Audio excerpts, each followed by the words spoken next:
Pakistan's closure of its airspace to Indian Airlines is expected to cause the longer travel times for international flights from Delhi to northern cities.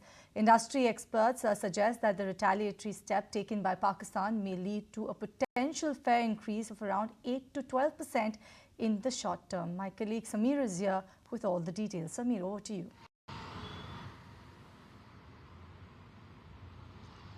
So definitely after the closure of Pakistan airspace, it is definitely going to bring impact on Indian airlines. So airlines like Air India, Indigo, Akasa and SpiceJet, they have already confirmed that their flights are going to be impacted, especially the flights operating from Delhi and northern cities to West World. So these flights are going to be impacted because now they have to be diverted. They have to take a longer distance or longer routes.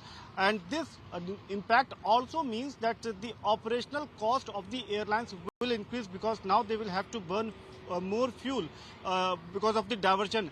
And sources have indicated that this immediate impact will bring in an additional cost of around 8 to 12%. This means that the airfare on this route will rise by around 8 to 12% on a short-term basis. On a long-term basis, we may see more impact as well. But as now, these Indian carriers which flies to West World, to America and other European cities from Delhi and North India, they are going to be impacted very much.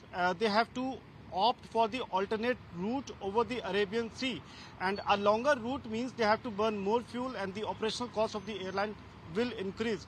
Now let me tell you that this is not for the first time that this sort of impact or the action has been taken. A similar sort of situation or the action was done in 2019 when India did the airstrike and then Pakistan closed its airspace. Then also the Indian Airlines, they suffered a loss of somewhere around 700 crores as per the figures that were shared by the sources. And now the same sort of situation has came up where the Pakistan airspace has been closed, and for short-term basis the airfares may rise by around 8 to 12%, and airlines will have to definitely look at what sort of alternate routes they want to opt in and how they are going to mitigate this impact. If you like this video, then like, share and subscribe to ET Now.